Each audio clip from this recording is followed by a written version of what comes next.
اما بعد فاعوذ باللہ من الشیطان الرجیم بسم اللہ الرحمن الرحیم رب اشرح لی صدری ویسر لی امری واحلل عقدۃ من لسانی یفقہوا قولی۔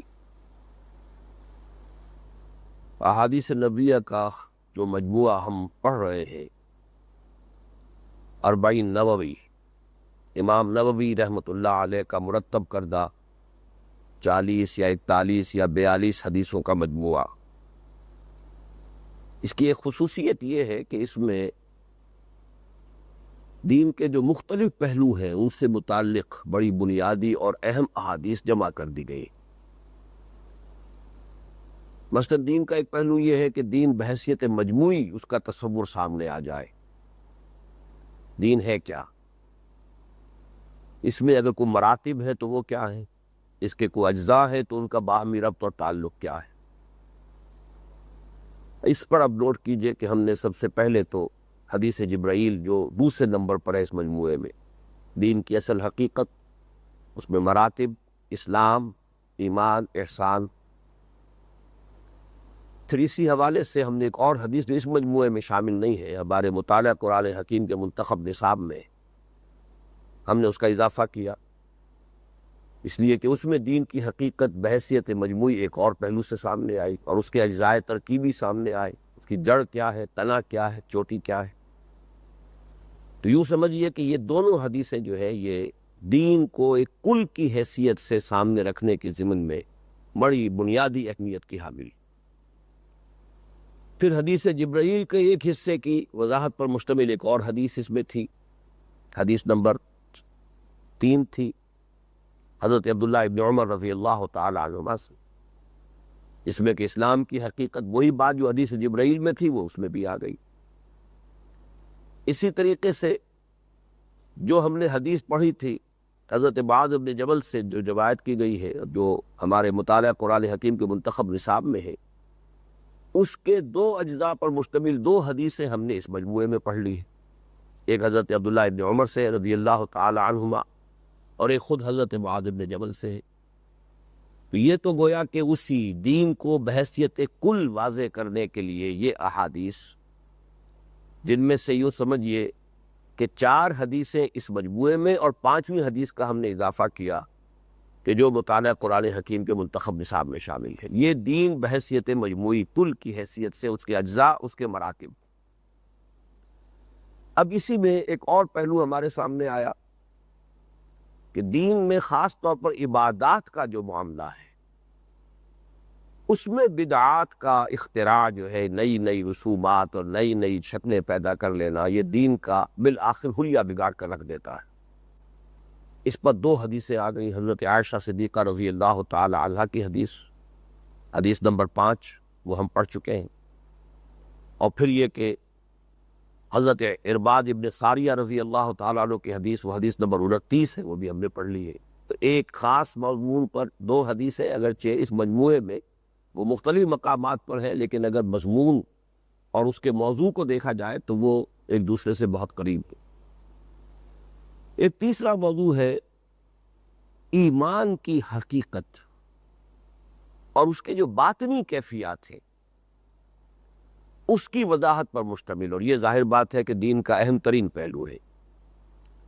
اس کے ضمن میں ابھی ہم نے صرف ایک حدیث پڑھی ہے، اور وہ ہے کہ جس سے اس مجموعے کا آغاز ہوا تھا، نیت کی تصحیح، انما الاعمال بالنیات، اس لیے کہ نیت کا سارا دار و مدار جو ہے ایمان پر ہے۔ اللہ پر ایمان ہے حقیقی معنی میں، تو جو بھی آپ کام کریں گے اسی کے لیے کریں گے، اللہ کے لیے کریں گے۔ آخرت پر یقین ہے تو پھر آخرت کے لیے کریں گے، اور اگر وہ ایمان کمزور ہے تو بعد نیکی کے اعمال بھی انسان لوگوں کو دکھانے کے لیے یا کوئی اور دنیاوی شہرت حاصل کرنے کے لیے یا یہ کہ کوئی وجاہت دنیاوی حاصل کرنے کے لیے انسان پھر کرتا ہے، ریاکاری کے لیے کرتا ہے۔ تو یہ در حقیقت یہ ریاکاری جو ہے، اور یہ اگر خلوص نیت میں کوئی کمی ہے تو وہ حقیقت میں ایمان کی کمی پر دلالت کرنے والی شے۔ اس موضوع پر بہت سی حدیثیں آئیں گی اس میں، اور وہ جوامع الکلم کے عنوان سے متعدد احادیث آئیں گی، لیکن میں نے اس وقت صرف ایک کیٹیگری کے اعتبار سے کہ اس حدیث کو امام نووی ہی نہیں بلکہ تقریباً تمام محدثین نے اپنے مرتب کردہ مجموعوں کے بالکل شروع میں اس کو شامل کیا ہے، تاکہ یہ معاملہ بھی بالکل شروع سے واضح ہو جائے کہ حدیث کا اگر ہم نے مجموعہ مرتب کیا ہے تو ہماری نیت جو ہے وہ بھی ہم نے خلوص نیت کے ساتھ کیا ہے، اور جو شخص بھی اس کو پڑھے وہ بھی پہلے اپنی نیت کی تصحیح کر لے۔ انما الاعمال بالنیات وانما لکل امرئ ما نوی، اس حوالے سے وہ حدیث نکال لی گئی اور بالکل آغاز میں، ورنہ واقعہ یہ کہ اہمیت کے اعتبار سے اور جامعیت کے اعتبار سے تو حدیث جبرائیل جو میں نے آپ کو بتایا تھا کہ السنہ ہے، یعنی تمام ذخیرہ احادیث میں اس کا مقام وہی ہے جو قرآن مجید میں سورہ فاتحہ کا ہے۔ الکتاب سورہ فاتحہ، السنہ حدیث جبرائیل۔ تو جیسے قرآن مجید کا آغاز اور افتتاح ہوتا ہے سورہ فاتحہ سے، ایسے ہی اس مجموعے کا افتتاح ہونا چاہیے تھا حدیث جبرائیل سے، لیکن نہیں، اس حکمت کے پیش نظر کہ وہ جو اصل حقیقت ہے کہ جو کام بھی آپ کرنے چلیں، چاہے وہ طلب علم کا ہے، اس کے لیے یہ ہے کہ پہلے اپنی نیت کی اصلاح کر لی جائے کہ کوئی دنیاوی غرض و غایت جو ہے اس میں پیش نظر اور مد نظر نہ ہو، بلکہ صرف اللہ کے لیے۔ فمن کانت ہجرتہ الی اللہ ورسولہ فہجرتہ الی اللہ ورسولہ ومن کانت ہجرتہ لدنیا یصیبها او امرأۃ ینکحها فہجرتہ الی ما ہاجر الیہ۔ اب آج جو پہلے ہم نے 3 حدیثیں پڑھنی ہیں، ان 3 کا تعلق ہے اسلام کے فقہی نظام سے۔ اسلام کا ایک داخلی نظام ہے، ایمانی حقائق ہے، لیکن ایک اس کا قانونی نظام بھی ہے جو اس کے ظاہری اعمال سے بحث کرتا ہے، حلال، حرام، فرائض، واجبات، منہیات، یہ ایک جو ڈھانچہ بنتا ہے۔ اور آپ کو معلوم ہے کہ جو ہمارا علم فقہ اب کہلاتا ہے، حالانکہ لفظی طور پر فقہ کے معنی فہم، اور حدیث نبوی میں جب یہ لفظ آتا ہے تفقہ، تو وہ در حقیقت فہم دین اور فہم قرآن کے لیے آتا ہے۔ اس لیے کہ حضرت عبداللہ ابن عباس رضی اللہ تعالیٰ عنہما کے لیے حضور نے یہ دعا فرمائی تھی، اللہم فقہہ فی الدین وعلمہ التاویل، اے اللہ اس نوجوان کو دین کا فہم عطا کر دے اور قرآن مجید کی تفسیر و تعویل کا صحیح ملکہ ان کو حاصل ہو جائے۔ یہ دعا کی ہے، تو یہ خاص جو ہے قانونی معاملے کے لیے نہیں ہے، لیکن بعد میں یہ لفظ جو ہے علم فقہ یہ خاص ہو گیا ہے اسلام کے قانونی نظام کے بارے میں، جو اس کے احکام ہیں، اوامر و نواہی ہیں، حلال اور حرام ہیں، فرائض و واجبات ہیں، محرمات ہیں، ان تمام کا جو ایک نظام ہے اس کے لیے اس کو ہم اب کہتے ہیں علم فقہ۔ تو یوں سمجھیے کہ 3 حدیثیں وہ ہیں کہ جو اس اعتبار سے بڑی فنڈامنٹل ہیں۔ ان میں سب سے پہلے یہ الحدیث السادس، 6 حدیث، عن ابی عبداللہ نعمان بن بشیر رضی اللہ عنہما قال، حضرت ابو عبداللہ نعمان بن بشیر رضی اللہ عنہما چونکہ آیا، اس کا مطلب یہ کہ حضرت نعمان بھی صحابی ہیں، ان کے والد بشیر وہ بھی صحابی ہیں۔ عن ابی عبداللہ النعمان بن بشیر رضی اللہ عنہما قال سمعت رسول اللہ صلی اللہ علیہ وسلم یقول، انہوں نے فرمایا کہ میں نے خود سنا اللہ کے رسول صلی اللہ علیہ وسلم کو یہ فرماتے ہوئے، ان الحلال بین وان الحرام بین وبینہما امور مشتبہات لا یعلمہن کثیر من الناس۔ بڑی فنڈامنٹل بات ہے۔ حلال، یقیناً حلال بالکل واضح ہے، اور یقیناً حرام بالکل واضح ہے۔ بین کہتے ہیں وہ شے جو بالکل واضح ہو، جس کو کسی اور اضافی وضاحت کی، اضافی دلیل کی کوئی ضرورت نہ ہو، جس کو میں اکثر اپنے دروس میں فارسی کے اس مقولے سے ہمیشہ اس کی وضاحت کیا کرتا ہوں، آفتاب آمد دلیل آفتاب۔ جب سورج طلوع ہو جائے تو اپنے وجود پر وہ خود ہی دلیل ہے، اب کسی اور دلیل کی اسے حاجت نہیں ہے۔ تو بین شے وہ ہے جو بالکل روز روشن کی طرح آیا ہو، واضح ہو۔ ان الحلال بین والحرام وان الحرام بین وبینہما امور مشتبہات لا یعلمہن کثیر من الناس۔ ایک انتہا پر تو وہ حلال چیزیں ہیں جن کا حلال ہونا بالکل واضح ہے، دوسری انتہا پر وہ حرام چیزیں ہیں کہ جن کا حرام ہونا بالکل واضح ہے، بین ہے۔ ان دونوں کے مابین کچھ چیزیں ہیں کہ جو مشتبہ، یقین کے ساتھ نہیں کہا جا سکتا کہ یہ حلال ہے یا حرام ہے، کوئی صریح نصوص موجود نہیں ہے کہ جو اس کی حلت یا حرمت پر دلالت کرنے والے ہوں، لہذا اس کے بارے میں شبہ پیدا ہو سکتا ہے، متشابہات کسی شکل مشتبہات ہو جاتی ہیں۔ اب یہ ایک حقیقت ہے جس کو یہاں پر یعنی دین کا جو عملی نظام ہے، ڈھانچہ ہے، اس کے بارے میں ایک بڑی بنیادی حقیقت اسے ایک جملے میں آ گئی ہے کہ ایک طرف وہ حلال ہے کہ جو بالکل بالکل واضح طور پر حلال ہے، جس کے لیے کوئی نص موجود ہے کہ وہ حلال ہے۔ ایک طرف وہ حرام ہے کہ جو واضح طور پر حرام ہے، جس کے لیے نص موجود ہے کہ وہ حرام ہے۔ بیچ میں اب شبہ ہو جائے گا، شیڈز بن جائے گی۔ اس میں اب ایک بات نوٹ کر لیجئے، pure legal point of view سے، خالص فقہی اعتبار سے اصول یہ ہے جس شے کی حرمت ثابت نہ ہو وہ حلال ہے۔ یہ نہیں ہے کہ جس شے کی حلت ثابت نہ ہو وہ حرام ہے۔ یہ بہت بڑا اصول ہے۔ کسی شے کے حرام ہونے کے لیے دلیل چاہیے، حلال ہونے کے لیے دلیل نہیں چاہیے۔ اگر وہ حرام نہیں ہے تو حلال ہے، لیکن وہ حلال ہوگا مباح کے درجے میں، مشتبہات کے دائرے میں آ جائے گا۔ یہاں اس حلال کا ذکر ہو رہا ہے کہ جس کے حلال ہونے پر نص صریح موجود ہے۔ یہ حدیث در حقیقت اس حلال سے بحث کر رہی ہے۔ ایک وہ حلال ہیں جو بالکل واضح ہے، نص صریح سے ہمارے پاس دلیل ہے، کتاب و سنت سے واضح بنیاد ہے کہ یہ حلال ہے۔ ایک وہ شے ہے کہ جو نص صریح سے حرام ہے، کتاب و سنت کے واضح احکام سے ہمیں معلوم ہے کہ یہ حرام ہے۔ اب بیچ میں ایک لمبا گیپ ہے، یہ مشتبہات کہلائیں گے۔ لیکن مشتبہات بھی سب کے سب لیگلی، خالص فقہی اعتبار سے حلال میں شامل ہے، لیکن اس کے لیے لفظ مباح ہوتا ہے۔ جس کو حرام ثابت نہ کیا جا سکے وہ مباح ہے۔ لیکن یہ کہ شک والی بات تو رہے گی نا جب تک کہ نص قطعی نہ ہو۔ اب یہاں اصول کیا بتایا جا رہا ہے کہ وہ مشتبہات جو ہے لا یعلمہن کثیر من الناس، ان مشتبہات کو اکثر لوگ نہیں جانتے، بہت سے لوگ نہیں جانتے۔ یعنی کوئی بہت بڑا ٹاپ کا عالم ہے، اس سے شاید معلوم ہو، لیکن اکثر لوگوں کو تو ان کے بارے میں حکم معلوم نہیں ہے کہ یہ حلال ہے کہ حرام۔ اب کیا کیا جائے اس صورتحال میں؟ عملی ہدایت کیا ہے؟ فَمَنِ اتَّقَى الشُّبُهَاتِ فَقَدِ اسْتَبْرَأَ لِدِينِهِ وَعِرْضِهِ۔ اب یہ ہے ہدایت۔ جو شخص بچتا رہا ان مشتبہ چیزوں سے، یعنی بحث اس دلیل سے کہ مباح ہے، اس کی حرمت ثابت نہیں، اس کا استعمال نہ کرے، بچتا۔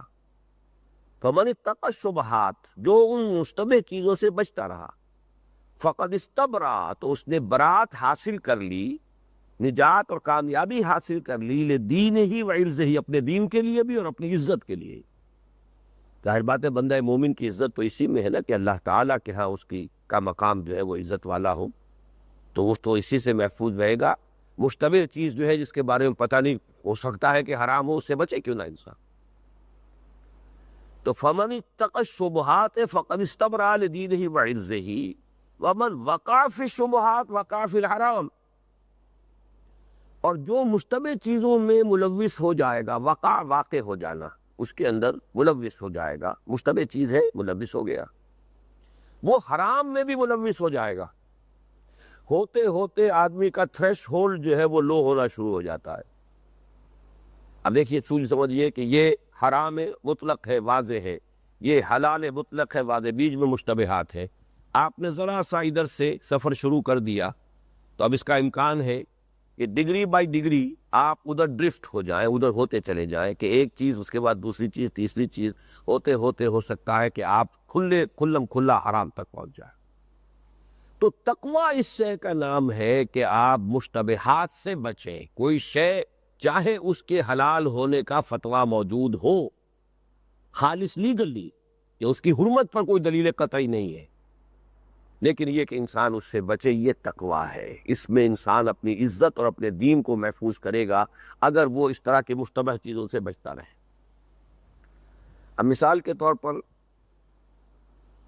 ایک واقعہ ہے جو ہماری تاریخ کے بڑے ہی، میں سمجھتا ہوں کہ قیمتی واقعات میں سے ہے، اس کو یاد ہونا چاہیے۔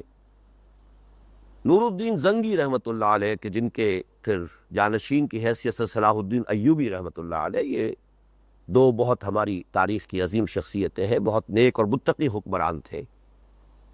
نور الدین زنگی کا ولی عہد بیمار ہو گیا شدید، مرض الموت ایک طرح سے سمجھی گئی کہ اب یہ زندگی میں بچنے کے بہت کم امکانات ہیں۔ تبھی انہوں نے کہا کہ اگر شراب یہ پیے کچھ تھوڑی سی تو کچھ توقع ہے کہ شاید افاقہ ہو. کہا گیا کہ تھوڑی شراب پی لیجئے، یہ تو حرام ہے، میں کیسے پی لوں؟ نے کہا کہ جان بچانے کے لیے جائز ہے. کہ کہاں ہے؟ فتویٰ لاؤ. فتویٰ لا دیا گیا. جو بھی فقیہ تھے وہ ان کا فتویٰ آ گیا کہ جائز ہے، جان بچانے کے لیے جائز ہے. فرمایا ہو سکتا کسی دوسرے مسلک کے اندر حرام ہو. چاروں سنی فقہا کے اس وقت کے جو مفتی تھے چاروں کے فتوے آ گئے. اب اس شخص نے چاروں کو بلا لیا، انہیں بلاؤ میرے پاس، اور کہا دیکھو اگر میری موت کا وقت آ چکا ہے اللہ کے علم اور اللہ کی حکمت میں، تو کیا اس شراب سے وہ ٹل جائے گا؟ نہیں. نمبر 2، اگر اللہ مجھے شفا دینا چاہتا ہے تو کیا وہ شراب کا محتاج ہے؟ کہا نہیں. وہ جاؤ لے جاؤ اپنے فتوے، میں نہیں پیوں گا. یہ ہے وہ تقوی کہ مشتبہ چیز سے انسان اپنے آپ کو بچائے، فتویٰ چاہے موجود. اسی کو ایک اور حدیث شاید اس میں بھی ہو شامل، استفت قلبک ولو افتاک المفتی، اپنے دل سے پوچھا کرو، چاہے مفتی تمہیں فتویٰ دے بھی دے لیکن اصل مفتی تمہارے دل میں. لیکن بندہ مومن کا دل ہو، فاسق و فاجر کا دل نہ ہو جو خود ہی پولیوٹڈ ہو، اس کے آنکھوں پہ اینکیں چڑھی ہوئی ہو. کوئی دوسری بندہ مومن جو ہے خلوص اور اخلاص کی نعمت سے اگر مالا مال ہو گیا ہے تو اس کا دل سب سے بڑا مفتی ہوتا ہے. لیکن اس کا دل کا فتویٰ بھی ظاہر بات ہے کہ ان چیزوں میں نہیں آئے گا کہ جو نصوص کے ذریعے سے حلال یا حرام ہے. ان چیزوں کے اندر کہ جہاں کوئی وہ ہارڈ اینڈ فاسٹ لائن جو ہے واضح نہیں ہے، وہاں وہ دل کا فتویٰ جو ہے وہ یقیناً وہی سب سے زیادہ رہنمائی کرنے والا ہے. اب یہاں اس حدیث میں حضور نے ایک بڑی پیاری تمثیل دی ہے. کر راعی یرعی حول الحما یوشک ان یرتع فیہ، اس چرواہے کے مانند کہ جو کسی محفوظ چراگاہ کے قریب اگر اپنے لیور کو چرا رہا ہو تو اندیشہ ہے کہ پھر وہ اس محفوظ چراگاہ کے اندر بھی چرا لے گا. اس میں آگے آ رہا ہے، اس کی وضاحت بس سامنے آ جائے گی. اس سے مراد کیا ہے؟ الا وان لکل ملک حمل، آگاہ ہو جاؤ ہر بادشاہ کی ایک محفوظ چراگاہ ہوتی ہے. یہ اصل میں اس زمانے کی بات پر تصور کیجئے جب کہ بادشاہی نظام تھا، تو اب بادشاہ کے اپنے جو ہے وہ گھوڑے ہیں اور اپنے جو جانور ہیں، بھیڑیں بکریاں ہیں، اس کے اپنے. اب اس نے کوئی علاقہ خاص کر لیا ہوتا تھا کہ یہاں سوائے میرے اپنے جانوروں کے کوئی اور جانور آ کر نہیں چرے گا، بلکہ یہ محفوظ علاقہ ہے میرے بادشاہی جو بھی استبل ہے یا اس کے جو بھی ہے ڈھور ڈنگر ہے، یہ ان کے لیے محفوظ علاقہ، اس میں رعیت میں سے کوئی شخص نہیں آ سکتا. اب وہ محفوظ چراگاہ ہے بادشاہ کی. اگر کوئی عام آدمی جو ہے رعیت میں سے اپنی بھیڑ بکریوں کے گلے کو لے کر عین اس چراگاہ کی آخری حد تک چلا جائے گا تو اندیشہ ہے نا کہ کوئی بھیڑ چھلانگ لگائے اور جائے اس چراگاہ کے اندر، اور بھیڑ چالیے ہوتی ہے، پھر ہر بھیڑ جائے گی لازماً، وہ تو بھیڑ چالیے ہی ہے. ابھی ایک خبر آئی ہے چین میں اتنے 100 بھیڑوں نے اجتماعی خودکشی کر لی. اب وہ جو خبر پڑھی تو اس کا مطلب کیا تھا؟ متن کچھ تھا، خبر کیا تھا کہ وہ ایک بھیڑ نے دریا میں چھلانگ لگا دی. اب اس کے بعد ایک ایک کر کے، یہ بھیڑ چال ہوتی ہے، پھر وہ نہیں دیکھتی کہ یہ آگے کیا اس کا حشر ہوا ہے. جیسے ایک نے چھلانگ لگا دی تو دوسری بھی لگائے گی، تیسری بھی لگائے گی، وہ کئی 100 بھیڑیں جو ہے دریا میں چھلانگ مار کے ختم ہو گئی. تو پھر یہ کہ اس کا اندیشہ ہے کر راعی یرعی حول الحما یوشک ان یرتع فیہ الا وان لکل ملک حما الا وان حمی اللہ محارمہ، آگاہ ہو جاؤ کہ اللہ کی محفوظ چراگاہ کے مانند اس کے محرمات ہیں، جن چیزوں کو اس نے حرام قرار دے دیا اس کے قریب نہیں جانا. فلا تقربوها، مت جاؤ اس کے قریب. تو جن چیزوں کو اللہ نے حرام قرار دے دیا ہے، یہ گویا کہ ایک تشبیہ ہے کہ جیسے بادشاہ کی کوئی اپنی محفوظ چراگاہ ہوتی ہے، ایسے ہی یہ اللہ تعالیٰ کی طرف سے یہ چیزیں ممنوع ہے، آؤٹ آف باؤنڈز ہے عام لوگوں کے لیے. الا وان فی الجسد مضغۃ، اب دیکھیے یہ ٹکڑا جو آیا ہے اس حدیث کا، وہ در حقیقت اس کے باقی مضمون سے نہیں بلکہ وہ دین کی اصل جو بنیادی اور باطنی حقیقت ہے، وہ جو دل کی نیت کا مسئلہ جو جس سے کہ یہ مجموعہ شروع ہوا ہے. الا وان فی الجسد مضغۃ، آگاہ ہو جاؤ کہ انسان کے جسم میں ایک لوتھڑا ہے، اذا صلحت صلح الجسد کلہ، جب وہ صحیح ہوتا ہے تو پورا جسم صحیح ہوتا ہے. وَإِذَا فَسَدَتْ فَسَدَ الْجَسَدُ كُلُّهُ، اور جب اس میں فساد ہو، اس میں خرابی ہو، اس میں بیماری ہو، اس میں روگ ہو، تو پورا کا پورا جسم جو ہے وہ فاسد ہو جاتا ہے۔ الا وہی القلب، آگاہ ہو جاؤ کہ وہ دل ہے۔ اس لیے کہ سارا دار و مدار ایمان کا دل پر ہے، ایمان کا محل جو ہے، مقام، وہ دل ہے۔ وَلَمَّا يَدْخُلُ الْإِيمَانُ فِي قُلُوبِكُمْ، ابھی تک ایمان تمہارے دلوں میں داخل نہیں ہوا۔ ایمان کے دو محل ہیں، ایک قانونی ایمان ہے، وہ زبان، آمنت باللہ کما ہوا باسمائہ وصفاتہ وقبلت جمیع احکامہ، آمنت باللہ وملائکتہ وکتبہ ورسلہ والیوم الآخر والقدر خیرہ وشرہ من اللہ تعالی والبعث بعد الموت۔ اب یہ تو محل کیا ہے اس ایمان کا؟ اقرار باللسان، زبان۔ ایمان حقیقی کا محل کیا ہے؟ قلب۔ جیسے کہ سورہ حجرات میں دونوں اعتبارات سے مثبت بھی، وَلَٰكِنَّ اللَّهَ حَبَّبَ إِلَيْكُمُ الْإِيمَانَ وَزَيَّنَهُ فِي قُلُوبِكُمْ، اللہ تعالیٰ نے تمہارے نزدیک ایمان کو محبوب کر دیا ہے اور اسے تمہارے دلوں میں کھبا دیا ہے۔ اور دوسرے لوگوں کے بارے میں فرمایا وَلَمَّا يَدْخُلِ الْإِيمَانُ فِي قُلُوبِكُمْ، ابھی تک ایمان تمہارے دلوں میں داخل نہیں ہوا، مثبت اور منفی دونوں اعتبارات سے۔ تو محل ایمان حقیقی قلب ہے۔ اب اس میں ایمان ہے تو وہ درست ہے، اور ایمان ہی درست ہوگا تو نیت بھی صحیح ہوگی، جیسا کہ میں نے آج شروع میں عرض کیا انما الاعمال بالنیات، اور نیت کا سارا دار و مدار جو ہے وہ در حقیقت ایمان پر ہے۔ تو گویا کہ اگر دل میں ایمان ہے تو سارے وجود میں ایمان سرایت کر جائے گا، اور دل میں ایمان نہیں ہے تو تقویٰ کا لبادہ، حلال اور حرام، چاہے آدمی بڑی باریک بینی کے ساتھ دیکھ رہا ہے، تو حقیقت میں کیا ہوگا پھر؟ اس کا جو تعلق اب ان دونوں حصوں کا جڑتا ہے، وہ کہاں جڑتا ہے؟ وہ حضرت مسیح علیہ السلام کے قول سے آپ کو سمجھ میں آئے گا کہ جو یہودی علماء کے بارے میں انہوں نے تنقیداً الفاظ کہے تھے کہ تمہارا حال یہ ہے کہ تم مچھر چھانتے ہو اور سموچے اونٹ نگل جاتے ہو۔ ایک طرف تو دین کی قانونی جو ہے وہ منہ شگافیاں، باریک بینیاں، یہ مچھر کے کاٹنے سے دم تو نہیں لازم آ گیا، مچھر نے کاٹا اور میں نے مچھر مار دیا، احرام کی حالت میں میں تھا تو یہ مچھر مارنے سے جو ہے کہیں ایسا تو نہیں ہو گیا کہ مجھ پر دم لازم آ گیا ہو۔ یہ غالباً حضرت عبداللہ ابن عمر رضی اللہ تعالیٰ عنہما سے یہ فتویٰ پوچھا کسی کوفی نے، اور یہ جبکہ واقعہ کربلا ہو چکا تھا، تو انہوں نے فرمایا کہ ان لوگوں کا حال عجیب، ان کوفیوں کا، رسول کے نواسے کو تو شہید کر دیا اور مچھر کے مارنے پر انہیں تشویش ہو رہی ہے کہ مچھر کے مارنے سے مجھ پر دم تو لازم نہیں آ گیا کہیں۔ تو اونٹ سموچے نگلے جاتے ہیں اور مچھر چھانے جاتے ہیں بیٹھ کر۔ سودی کاروبار تم بھی کرو، تم اہل حدیث ہو تم بھی کرو، میں حنفی ہوں میں بھی کروں گا، لیکن رفع یدین ہے یا نہیں ہے اس کے اوپر ساری تکرار ہے اور ساری بحث ہے۔ نماز ہو گئی ہے کہ نہیں ہو گئی ہے، پیارے رسول کی نماز کیسے ہوتی تھی، اب اس کے اوپر وہ آمین بالجہر جو ہے وہ نہیں ہوئی تو پھر اس کا مطلب نماز نہیں ہوئی، ہاتھ آپ نے غلط جگہ باندھ لیے نماز نہیں ہوئی۔ سودی کاروبار کرو، یہ ہے وہ اصل میں کہ جب دل خراب ہو تو یہ جو نظام قانونی ہے دین کا وہ ایک باغیچہ اطفال بن جاتا ہے، وہ مولویوں کی منہ شگافیوں کا ایک موضوع بن جاتا ہے۔ اور پروفیشنل جو مذہبی لوگ ہوتے ہیں ان کی ساری دلچسپیاں اس سے رہتی ہیں، وہ بڑے بڑے اونٹ جو ہیں سموچے وہ نگلے جاتے ہیں۔ تو اس حدیث کے ساتھ اس ٹکڑے کا آنا جو ہے وہ در حقیقت اس بہت باریک جو اس کے اندر ایک لطیف حکمت جو مخفی ہے اس کی وضاحت کر رہا ہے۔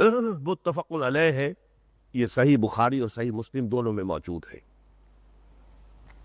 اگلی حدیث ذرا چھوڑ دیجئے، اس کو بعد میں لیں گے، اب 8ویں حدیث پر آ جائیے۔ الحدیث الثامن عن ابن عمر رضی اللہ عنہما ان رسول اللہ صلی اللہ علیہ وسلم قال، نہیں بلکہ 8ویں حدیث بھی ہم پڑھ چکے ہیں، اب 9ویں پر آئیے۔ الحدیث التاسع عن ابی ہریرہ عبد الرحمن بن صخر رضی اللہ عنہ قال سمعت رسول اللہ صلی اللہ علیہ وسلم یقول ما نہیتکم عنہ فاجتنبوہ وما امرتکم بہ فأتوا منہ ما استطعتم فإنما أهلك الذين من قبلكم كثرة مسائلهم واختلافهم على أنبيائهم رواه البخاری ومسلم رحمهم اللہ۔ یہاں پتہ نہیں آپ کے نسخے میں یہ نام پورا ہے یا نہیں، عام طور پر جنہیں ہم حضرت ابو ہریرہ بس پڑھ کر چل دیتے ہیں ان کا پورا نام میرے اس نسخے میں تو درج ہے، آپ بھی چاہیں تو نوٹ کر لیں۔ ان کا اصل نام جو ہے وہ عبد الرحمن ابن صخر ہے، اور ان کی کنیت ابو ہریرہ ہے۔ ہریرہ کہتے ہیں چھوٹی سی بلی کو، ہرہ بلی کو کہتے ہیں ہریرہ، یہ اس میں تصغیر بن گیا چھوٹی سی بلی۔ تو اصل میں یہ کنیت جو ہے حضور نے ان کا نام رکھ دیا تھا، اس لیے کہ یہ اصحاب صفہ میں سے تھے۔ تو ایک بلی چھوٹی سی انہوں نے رکھی ہوئی تھی، پالی ہوئی تھی، اس سے کھیلتے تھے، یا جو بھی ایک ہوتا ہے پیٹ کسی جانور کے ساتھ۔ تو جب بھی دیکھتے تھے حضور کے ابو ہریرہ کے ساتھ وہ بلی بھی چلی آ رہی ہے، تو حضور نے پھر نام ہی رکھ دیا، یہ ابو ہریرہ ہے، یہ بلی والے ہیں۔ ابو جو ہے عربی زبان میں صرف باپ کے لیے نہیں آتا، کسی بھی شے کا مالک ہو، کسی شے سے کوئی نسبت رکھنے والا ہو تو ابو آ جاتا ہے۔ اسی طرح ابن کا لفظ بھی اس معنی میں آ جاتا ہے۔ تو عن ابی ہریرہ عبد الرحمن ابن صخر جن کی کنیت ابو ہریرہ ہے، ان سے روایت کیا گیا رضی اللہ عنہ، قال سمعت رسول اللہ صلی اللہ علیہ وسلم، وہ فرماتے ہیں کہ میں نے خود سنا اللہ کے رسول کو فرماتے ہوئے، ما نہیتکم عنہ فاجتنبوہ۔ اب دیکھیے پھر وہی احکام کا ایک سلسلہ، جس چیز سے میں نے تمہیں روک دیا ہے اس سے باز رہو، روکے رہو، اجتناب کرو۔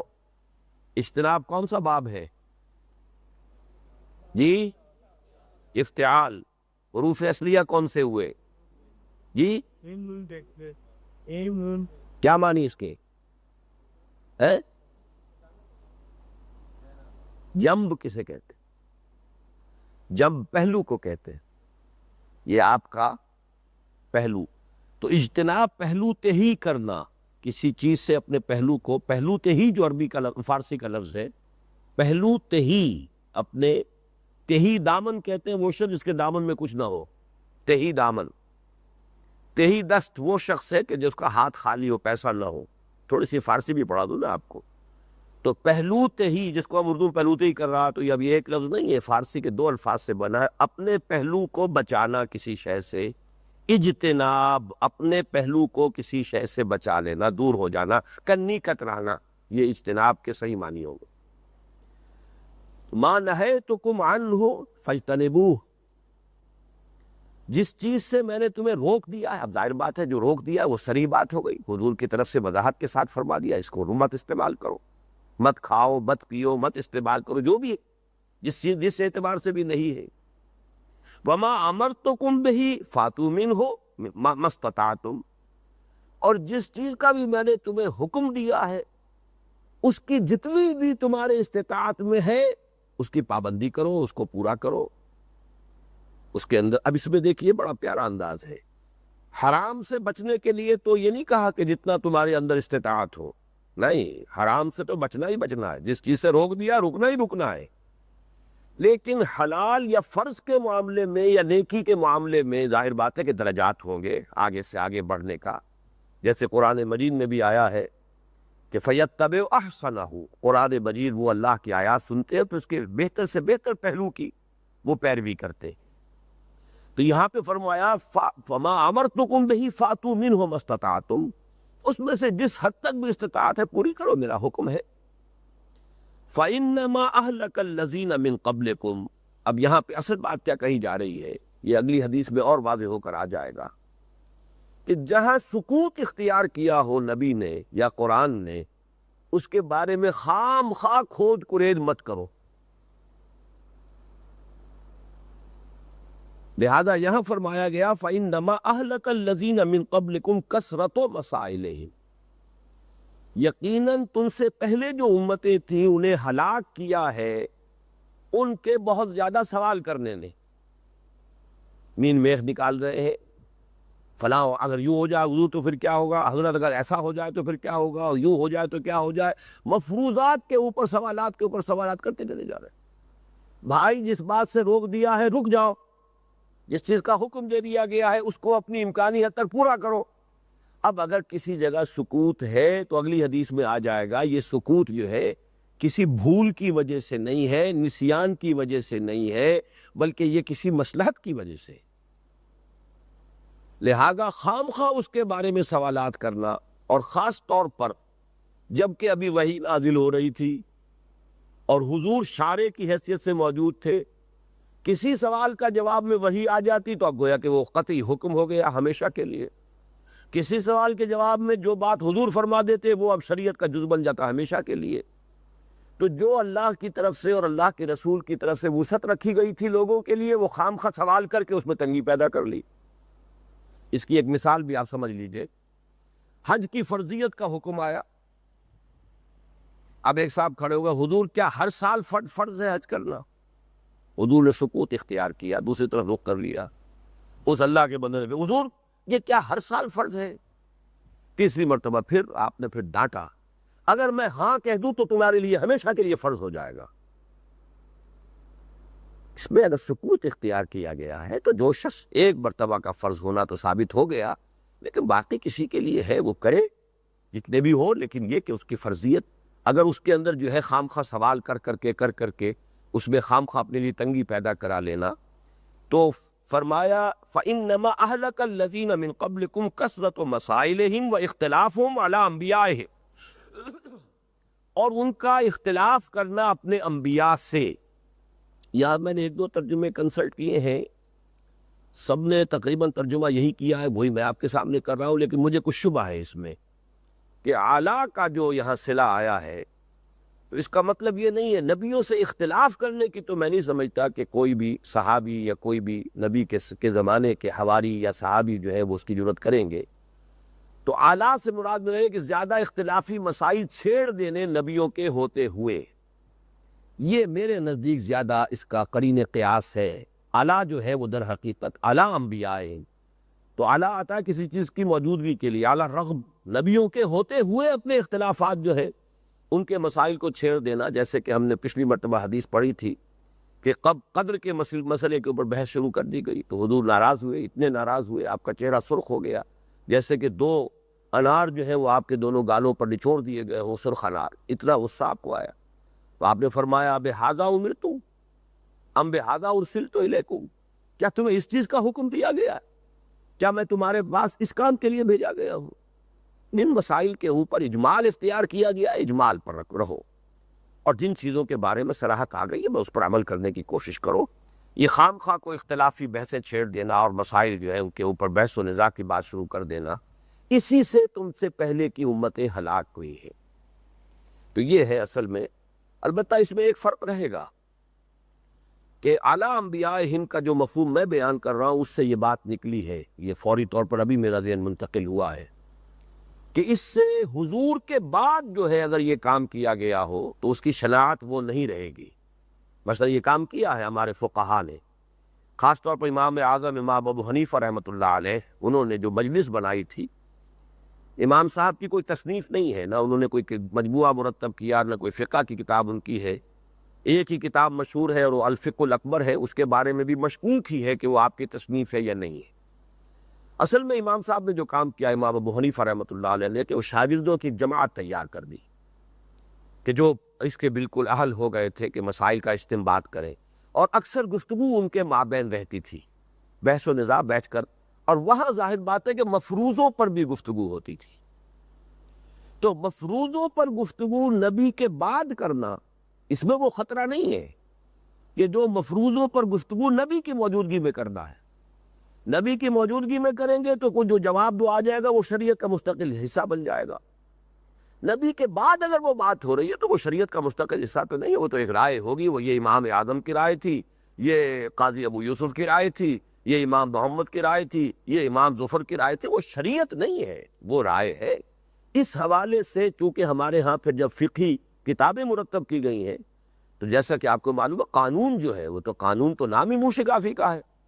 قانون کے اندر تو ذرا سا نقطہ ادھر سے ادھر ہو جائے, ادھر ہو گیا تو پھانسی ہو گئی, ادھر ہو گیا تو پھانسی نہیں ہوئی اور بری ہو گیا تو. یہی وجہ ہے کہ بھٹو صاحب کو آپ کو معلوم ہوگا کہ جو جج تھے وہ 3 جج اسے ایک طرف تھے بری کر رہے تھے, اور 4 جج ادھر تھے جنہوں نے پھانسی لٹکا دیا. ظاہر بات ہے کہ نقطہ جو ہے کوئی ایسا ہی قانونی نقطہ تھا کہ جس کے بارے میں اتنا صریح اختلاف ہو سکتا تھا انٹرپریٹیشن کا, تو باریک سے نقطے کے اوپر ہی پھانسی لگ سکتی ہے, باریک سے نقطے کے اوپر جو ہے وہ جان بخشی ہو سکتی ہے. قانون کا مسئلہ یہی ہے. لہذا جب بعد میں فقہ مرتب ہوئی ہے, یا اب بھی اگر قانون مرتب ہوگا تو اس میں وہ فقہی موشگافیاں کرنی پڑے گی. لیکن اختلافہم علی انبیائہم, نبیوں کے ہوتے ہوئے اس کام کو کرنے کا مطلب یہ تھا کہ آپ شریعت کے دائرے کو مستقل طور پر تنگ کروا رہے اور لوگوں کے اوپر پابندیاں جو ہے وہ زیادہ سے زیادہ کرواتے چلے جا رہے. بعد کے کسی شخص کا یہ مقام و مرتبہ نہیں ہے. اس اعتبار سے اگر تفاصیل میں اور مفروضوں پر گفتگو ہو, تو اگر اس سے کوئی شخص جو ہے اپنی طبیعت کے استاد کی وجہ سے اس سے اختلاف کرے لیکن اس کے اندر وہ شناعت اور قباحت نہیں ہے جو اختلافہم علی انبیائہم. یہاں یہ مفہوم جو ہے اس علی کے لفظ کی وجہ سے اسی وقت میرا ذہن ادھر منتقل ہوا ہے، اور میں سمجھتا ہوں کہ یہی بات صحیح ہے. اکثر جگہ ترجمے صحیح نہیں ہوئے. نبیوں سے اختلاف یہ معاملہ نہیں ہوا کرتا. نبیوں کے ہوتے ہوئے اختلافی مباحث چھیڑ دینا، جس کے نتیجے میں کہ پھر شریعت کے احکام جو ہے اس کے اندر اور تفاصیل جو ہے پیدا ہوتی چلی جائیں اور لوگوں کے آپشنز اور محدود ہوتے چلے جائیں. جب تک وہ اتنی باریکیاں نہیں تھی تو آپشنز کھلیں. اب آ جائیے اس موضوع پر الحدیث الثلاثون، 30ویں حدیث.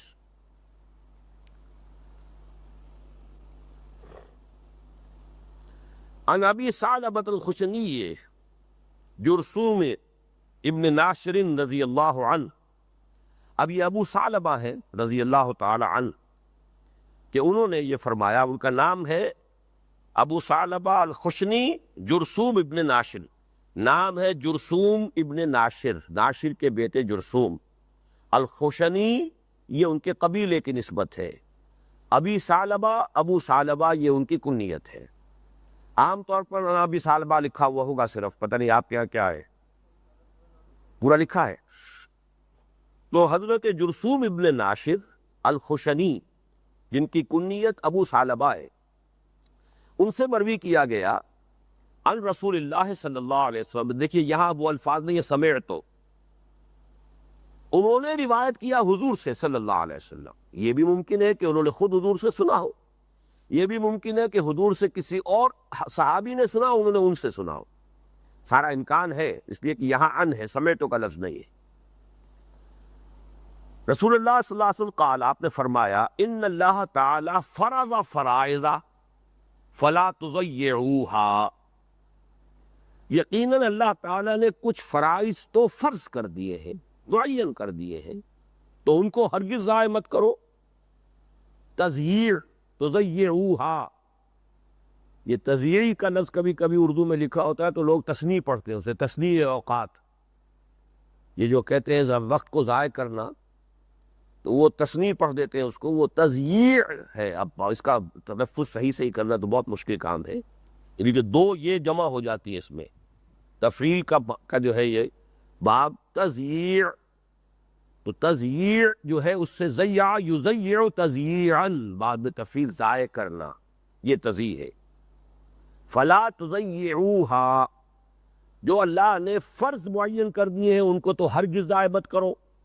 وحد حدودا فلا تعتدوها، اور کچھ حدود ہیں جو قائم کر دی ہیں، حد بندی کر دی ہے، اس سے تجاوز مت کرو. فلا تعتدوها. اب دیکھیے یہاں بھی اس حدیث سے جو ہم نے پہلی پڑھی تھی ایک لفظی فرق ہو گیا ہے. وہاں یہ فرمایا کہ اس حد کے قریب بھی مت جاؤ، یہاں جو ہے ایگزیکٹ فرمایا کہ اس کو عبور مت کرو. تعتدو اعتداء کہتے ہیں کسی شے کو عبور کر کے کسی شے سے آگے تجاوز کر جانا، یہ حد ہے. اس سے تجاوز کر گئے آپ تو یہ اعتداء ہوگا.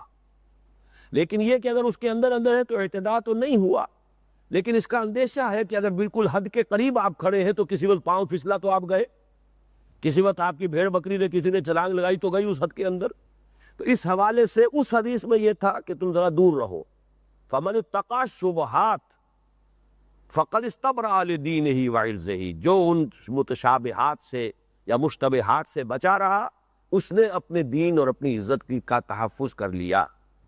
لیکن یہ کہ یہاں اصل شے کیا ہوگی کہ اس سے آپ نے تجاوز نہیں کرنا.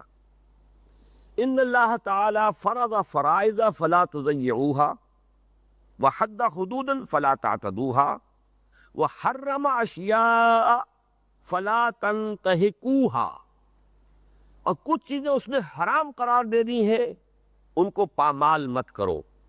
یہ نحق سے باب افتعال ہے. نحق کہتے ہیں کسی چیز پر غالب آ جانا، کسی چیز کو اپنے نیچے کر لینا. تو اس کو ٹرمپلنگ انڈر دی فیٹ جو ہے، میں نے کہا کہ اسے پامال مت کرو. اللہ نے جن چیزوں کو حرام کر دیا ہے اب ان کی حرمت کو بٹا مت لگاؤ، ان کو حرمتوں کو پامال مت کرو. وَسَكَتَ عَنْ أَشْيَاءَ، اور اللہ نے کچھ چیزوں سے سکوت اختیار کیا ہے. رحمۃ لکم، اور یہ سکوت تمہارے لیے رحمت ہے. غیر نسیان، کسی بھول کی وجہ سے نہیں ہے. یہ بہت اہم نقطہ آ گیا اس میں کہ شریعت میں اگر کوئی گیپس چھوڑے گئے ہیں تو یہ کوئی اللہ تعالیٰ کے علم کا گیپ نہیں ہے، اللہ کے علم کی کوئی کمی نہیں ہے، اللہ کو کوئی نسیان لاحق نہیں ہوا ہے، بلکہ یہ گیپ جو ہے یہ تمہارے لیے رحمت ہے۔ اس حوالے سے کہ فرض کیجئے کوئی شخص کمزور ہے، وہ فرض کیجئے کبھی مشتبہات میں مبتلا ہو بھی جائے تو اب اس کا اتنا تو اپنے گلٹی کانشنس نہ ہو کہ وہ اپنے آپ کو سمجھے کہ میں نے حرام کا ارتکاب کیا۔ کبھی ہو جاتا آدمی سے کوئی خطا ہو جاتی، جیسے قرآن مجید میں 3 جگہ آیا ہے کہ تم اگر ان تجتنبوا کبائر ما تنہون عنہ نکفر عنکم سیئاتکم، موٹے موٹی باتوں سے اگر بچے رہو گے تو چھوٹی چھوٹی خطائیں ہم معاف فرما دیں گے۔ جیسے کہ سورۃ النجم میں آیا الا اللمم، ذرا سی کوئی آلودگی کہیں ہو جائے تو آخر الانسان مرکب من الخطاء والنسیان، انسان خطا اور نسیان ہی سے بنا ہوا ہے۔ لیکن یہ کہ اب اگر اس کے بارے میں بھی پوری صراحت ہوتی تو پھر یہ کہ گلٹی کانشنس اس کا اتنا زیادہ شدید ہوتا کہ پھر انسان کے لیے اپنی اصلاح جو ہے وہ ناممکن ہو جاتی۔ اس فلسفے کو میں نے ایک مرتبہ یوں سمجھیے کہ اس کو اگر آپ 1 ملین سے ضرب دیں تو یہ فلسفہ جو ہے بہت غلط شکل میں عیسائی مذہب کے اندر موجود ہے، لیکن بہت غلط شکل میں۔ غلط شکل کیا ہے؟ چونکہ شریعت موجود نہیں ہے موجودہ عیسائیت میں، لا آف موسیس کو ایبروگیٹ کر دیا سینٹ پال نے، شریعت موسوی صرف یہودیوں پر لاگو تھی، ہم پر لاگو نہیں ہے، عیسائیوں پر لاگو نہیں ہے۔ اب عیسائیت ایک ایسا مذہب ہے جس میں کوئی شے حرام ہے ہی نہیں، کوئی شے فرض ہے ہی نہیں، کچھ اخلاقی تعلیمات ہے، کچھ تصوف ہے، مسٹسزم ہے اور ایتھیکل ایجوکیشن ہے۔ Love thy neighbour as thy self, ٹھیک ہے، بہت اچھی بات ہے، کون نہیں کہے گا اپنے پڑوسی سے اتنی محبت کرو جیسے اپنے آپ سے کرتے ہیں، تو یہ تو بڑی اچھی بات ہے۔ لیکن حرام حلال، میں نے اس پر سن 70 میں جب میں پہلی مرتبہ میرا وزٹ تھا یونائٹڈ کنگڈم کا، تو وہ تھے بھی دسمبر کا مہینہ، کرسمس کے دن تھے، تو میں نے وہاں ریڈیو پر تقریر سنی باقاعدہ، اور اس نے دلیل دی تھی کہ شریعت نہ ہونا در حقیقت یہ بہت بڑی رحمت ہے، اس لیے کہ شریعت ہوگی تو گناہ کا تصور ہوگا، گناہ کا تصور ہوگا تو گلٹی کانشنس پیدا ہوتا ہے انسان کے اندر، گناہ کا تصور ہی نہیں سرے سے، لہذا وہ گلٹی کانشنس نہیں ہوگا تو اس سے انسان کی صحت درست رہے گی، اس کی جو مورل ہیلتھ ہے وہ صحیح رہے گی، اس کا دل جو ہے وہ آلودہ نہیں ہوگا احساس گناہ سے۔ اب یہ اس کا جو میں بیان کر رہا ہوں ایک جائز حد تک، کہ اللہ تعالیٰ نے جو حرام ہے وہ واضح کر دیا، جو لازم ہے وہ واضح کر دیا، جو فرائض ہے وہ واضح کر دیا، ان کی تو کرو پوری پابندی۔ ان اللہ تعالیٰ فرض فرائض فلا تضیعوها وحد حدودا فلا تعتدوها وحرم اشیاء فلا تنتهكوها وسکت عن اشیاء۔ اب ان 3 کے درمیان میں نو مینز لینڈ ہے کچھ، اس کو اللہ نے خود چھوڑا ہے، اور وہ اس لیے چھوڑا ہے، یہ تمہارے لیے رحمت ہے کہ اس میں اگر کبھی، اب اس میں پہلی حدیث کی روح سے تو اس سے بھی بچنا چاہیے کہ جو بھی چیزیں مشتبہ ہیں ان سے بھی بچنا چاہیے، اگر اس میں ملوث ہو گئے، اگر زیادہ ملوث ہو گئے تو پھر اندیشہ ہے کہ کہیں حدود سے تجاوز نہ کر جاؤ۔ لیکن اگر کبھی کسی وقت اس طرح کی کسی مشتبہ چیز میں انسان ملوث ہو جائے تو پھر یہ کہ اس کے اوپر اتنا بوجھ اس کے ذہن پر نہ رہے کہ کوئی میں نے بہت بڑا حرام کام کیا ہے، اس لیے کہ وہ اگر حرام کام کیا تو بوجھ ہونا چاہیے، اگر فرض کو چھوڑا ہے تو بوجھ ہونا چاہیے، اللہ کی کسی حد سے تجاوز کیا ہے تو بوجھ ہونا چاہیے۔ لیکن یہ کہ یہ چھوٹی چھوٹی چیزیں جنہیں سورۃ النجم میں کہا گیا الا اللمم، چھوٹی چھوٹی چیزیں جو ہے ہو جاتی ہیں، ان سے اللہ درگزر فرماتا ہے، اور انہی کے بارے میں آتا ہے حدیث میں کہ وہ ان الحسنات یذہبن السیئات، قرآن مجید کی آیت بھی ہے لیکن حدیث میں تفاصیل آئی ہیں، جب انسان وضو کرتا ہے، ہاتھ دھوتا ہے تو ہاتھ کے گناہ جو ہے وہ دھل جاتے ہیں، اگر وہ آنکھوں میں پانی ڈالتا ہے تو اس سے آنکھ کا گناہ جو کون سا گناہ دھل جاتا ہے؟ کوئی گناہ کبیرہ نہیں دھلتا، یہ جو گناہ صغیرہ ہیں، صغائر جو ہیں یہ دھل جاتے ہیں۔ آپ اگر نماز کے لیے چل رہے ہیں مسجد کی طرف تو ہر قدم پر آپ کے کچھ گناہ جو ہے وہ جھڑ رہے ہیں، کون سے گناہ؟ کبائر نہیں جھڑ، کبائر کے لیے تو لازم ہے کہ آپ توبہ کریں، توبہ کی جو شرائط ہیں پوری کریں، تب وہ گناہ معاف ہوگا۔ صغائر جو ہیں چھوٹے چھوٹے الا اللمم، یہ جو چھوٹی چیزیں ہیں، معمولی چیزیں، گناہ تو وہ بھی ہیں، لیکن یہ کہ وہ گناہ خود بخود بھی ان الحسنات یذہبن السیئات، نیکیوں کے ذریعے سے ان کا ازالہ خود بخود ہوتا رہتا ہے، دھلتے رہتے ہیں، وضو کے ساتھ دھل گئے، مسجد کی طرف جا رہے ہیں وہاں دھل گئے، وہاں پہ بیٹھے انتظار کر رہے تو وہاں ان گناہوں کا کفارہ جو ہے وہ انتظار کا جو بھی لمحہ آپ وہاں گزار رہے ہیں مسجد میں نماز کے لیے، اس سے وہ آپ کی خطائیں جو ہے صغائر جو ہے ان کا کفارہ ہو رہا، یہ سب ہوتا رہے گا، کبائر نہیں۔ تو یہاں تو نوٹ کرنے کی شے ہے کہ یہ جو سکوت اختیار کیا گیا ہے وہ سکتا نشیا رحمت لکم غیر نسیان، یہ سکوت جو ہے، یہ نو مینز لینڈ جو چھوڑا گیا ہے تین حدود کے مابین، یہ اللہ تعالیٰ نے تمہاری رحمت کے لیے کسی نسیان کی وجہ سے نہیں۔ فلا تبحثوا عنہا، تو اس کے بارے میں کھود کرید مت کرو، اس کے بارے میں خام خواہ کی جو ہے وہ بال کی کھال مت اتارو، کھود کرید مت کرو۔ بحث کسے کہتے ہیں اصل میں معلوم ہے جی؟ کریدنا۔ اور بحث کے ساتھ ایک لفظ آتا ہے تمخیص، چھانٹنا۔ ٹھیک، پہلے آپ نے کریدا اور جو کچھ آ گیا اب اس کو آپ نے چھاج میں چھانٹ لیا ادھر سے، یہ چیز جو ہے یہ جیسے کہ کوا کرتا ہے، چونچ مار مار کے پہلے وہ وہاں سے کچھ دیکھتا ہے، پھر کیا نکلا، کوئی دانا نکلا تو دانا کھا جائے گا، کنکر ہے تو وہ تو نہیں کھائے گا، تو پہلے کریدے گا تو پھر کوئی چیز ملے گی نا، تو کریدنے کے بعد جو ہے پھر اب اس میں تمیز کرنا، تمخیص یہ ہے۔ ان اللہ تعالی فرض فرائض فلا تضيعوها وحد حدودا فلا تعتدوها وحرم اشیاء فلا تنتهكوها وسکت عن اشیاء رحمۃ لکم غیر نسیان فلا تبحثوا عنها۔ یہ تین حدیثیں جو ہیں جیسا کہ میں نے عرض کیا یہ تقریباً ایک مضمون پر ہے، اور ان کو یکجا کرنے میں بڑی حکمت ہو گئی ہے کہ ایک موضوع کے تقریباً تمام جو پہلو ہے وہ آپ حضرات کے سامنے آ گئے۔ اب آئیے جو ہم نے حدیث درمیان میں چھوڑی تھی، یہ جو میں نے ایک کیٹیگری آج بیان کی تھی کہ کچھ دین کی حقیقت جو ہے اس کو جامع الفاظ میں تعبیر کرنا، ایک تو وہ تفصیل ہے دین کی حقیقت جو ہمیں حضرت معاذ بن جبل رضی اللہ تعالیٰ عنہ کی روایت میں معلوم ہوئی، لیکن کچھ ایسی تعبیرات جو جامع ہو، ان کے لیے ایک لفظ ہے حدیثی میں آیا جوامع الکلم۔ جوامع الکلم، کلم جمع ہے کلمے کی، جوامع جامع کی، جوامع الکلم نہایت کلمات میں سے جامع۔ ویسے تو یہ مرکب اضافی بنا جوامع الکلم، لیکن جیسے کہ دین الحق مرکب اضافی کی شکل میں مرکب توصیفی ہے، سچا دین، ایسے ہی یہاں پہ آپ اس کا ترجمہ کریں گے نہایت جامع کلمات۔ اور یہ حضور نے خود فرمایا اوتیت جوامع الکلم، مجھے بہت جامع باتیں اللہ نے عطا فرمائی ہیں۔ یہ آپ کا ایک خاص جو ہے اللہ تعالیٰ کی طرف سے جو آپ کو عطا ہوا ایک خاص وصف کہہ لیجئے، ایک خاص آپ کو صلاحیت اللہ نے عطا فرمائی، جس کو ہم کہتے ہیں محاورے میں کہ دریا کو کوزے میں بند کر دینا، کہ آپ بہت ہی چھوٹے چھوٹے جملوں میں بڑی بڑی حقیقت، جیسے ہم پڑھ بھی چکے ہیں الصوم جنۃ، یا پڑھ چکے ہیں روزہ ڈھال کے مانند ہے، روزے کی اصل حقیقت کو ایک لفظ کے ذریعے سے جیسے الصوم جنہ، تو اسی طرح کے کئی حدیثیں ہیں کہ جو اس مجموعے میں ہے، اس میں سے آج ہم ایک پڑھ رہے ہیں۔ عن ابی رقیہ طبیب ابن اوس الداری رضی اللہ عنہ ان النبی صلی اللہ علیہ وسلم قال، یہ الحدیث السابع ہے جو درمیان میں ہم نے چھوڑ دی تھی۔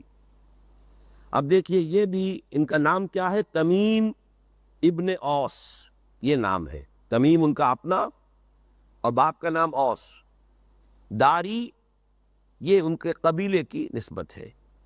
ابو رقیہ، رقیہ کے والد، ان کی کوئی بیٹی ہوں گی رقیہ، یہ ان کی کنیت ہے۔ ان ابی رقیہ تمیم ابن اوس الداری، اب اوس کو جب داری کے ساتھ جوڑیں گے تو نون لگانا پڑے گا، اوسن الداری، اوسن الداری رضی اللہ عنہ ان النبی صلی اللہ علیہ وسلم قال الدین والنصیحہ، دین تو بس نصیحت کا نام ہے۔ اب دیکھیں جیسے الصوم جنہ، دو جملوں میں ایک مبتدا ایک خبر، الصوم جنۃ، وہاں جملہ خبریہ جو ہے وہ بالکل واضح ہے، اس لیے کہ وہاں مبتدا جو ہے وہ معرفہ ہے اور خبر نکرہ ہے۔ الصوم جنۃ، یہاں ہے الدین النصیحہ، عام طور پر خبر جو ہوتی ہے وہ نکرہ ہوتی ہے، یہاں کیوں آئی ہے معرفہ؟ زور دینے کے لیے دین کل کا کل نصیحت ہی ہے، یہاں الف لام حصر کے لیے دین کل نصیحت ہے۔ لیکن نصیحت کے لفظ کو سمجھ لیجئے، نصیحت کے معنی کیا ہے؟ نصح، خالص ہونا۔ یہ در حقیقت ہمارے ہاں جو اردو میں نصیحت کا لفظ استعمال ہوتا ہے، یہ اس کا ایک اطلاق ہے اردو میں جو ہم کر رہے ہیں۔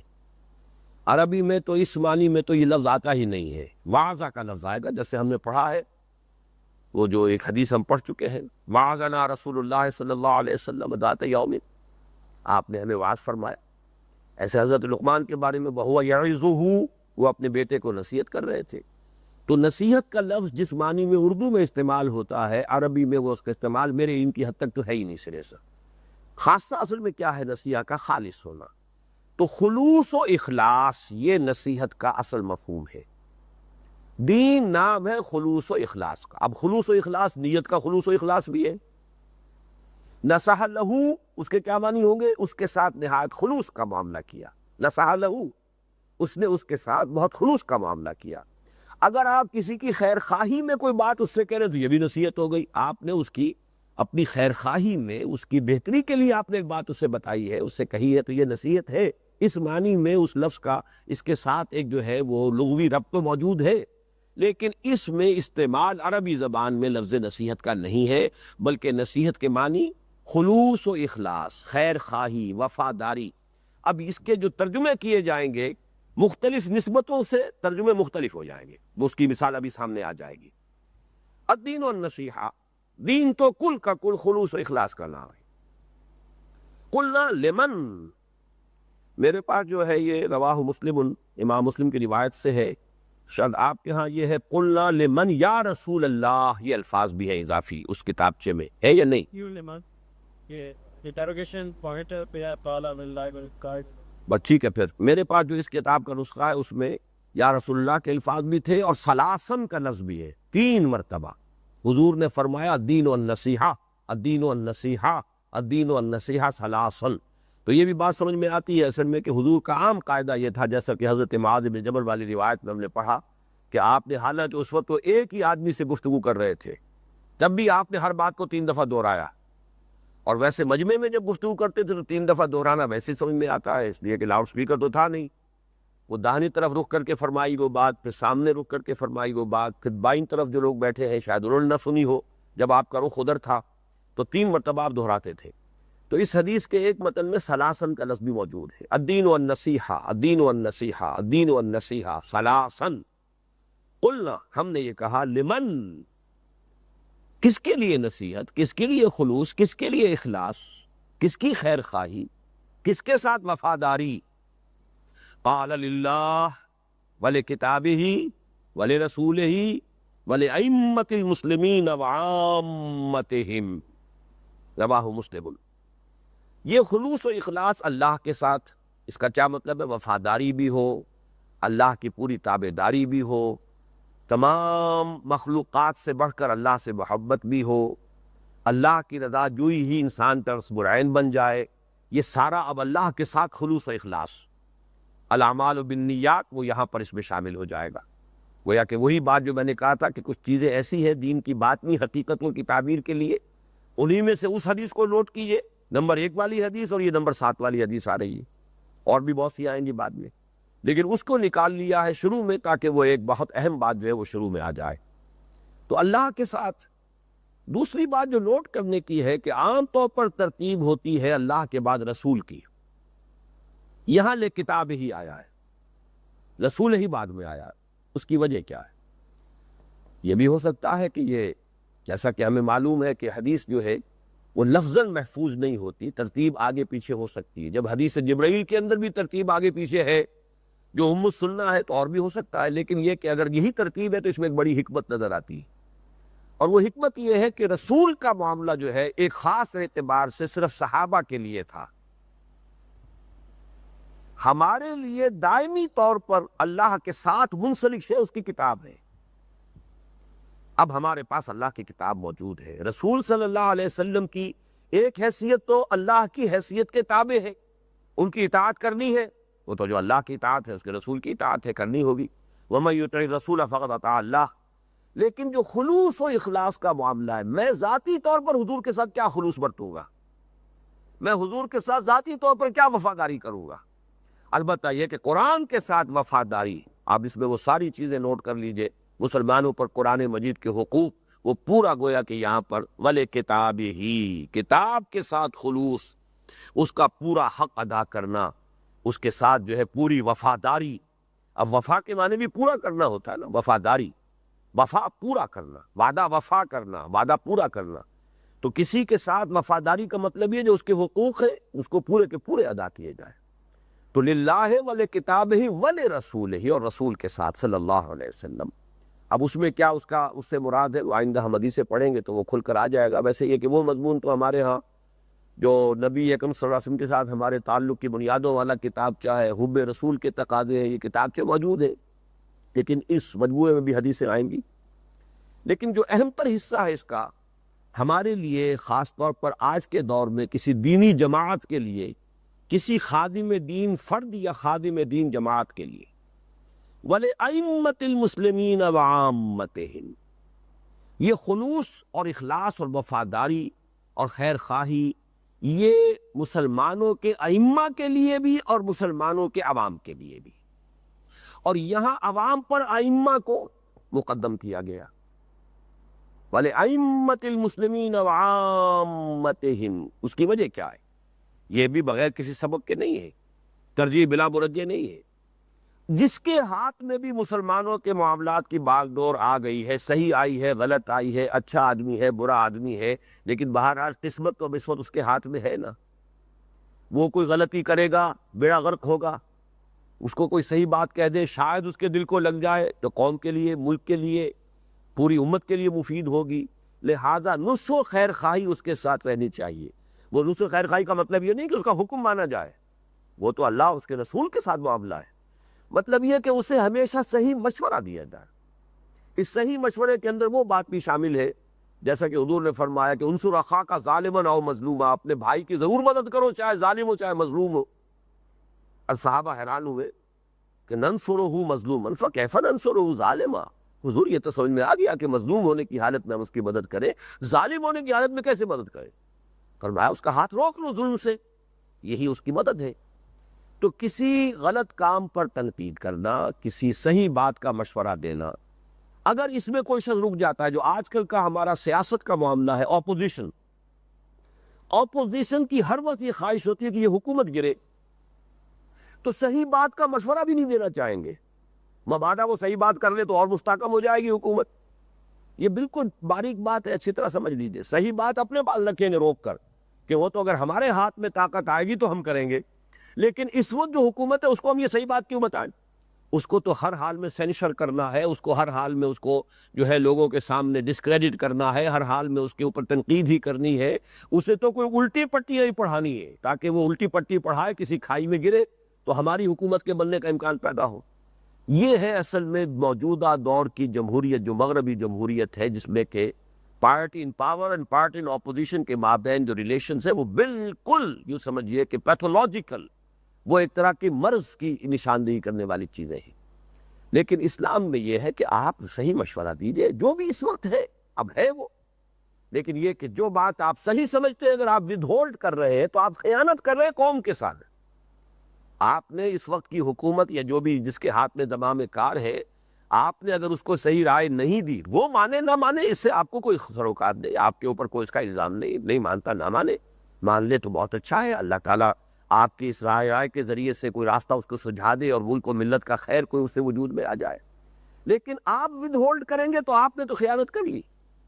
تو وَلِأَئِمَّةِ الْمُسْلِمِينَ وَعَامَّتِهِمْ، عوام مسلمانوں کے لیے بھی خیر خواہی، بھلائی کی بات کرنا، ان کی بہتری کی ہمیشہ جو ہے فکر کرنا، اس کے لیے بھی کوشاں رہنا، یہ ساری چیزیں جو ہے یہ گویا کہ ایمان کا ایک خاص لب لباب حضور نے الدین والنصیحہ کے عنوان سے بیان کیا۔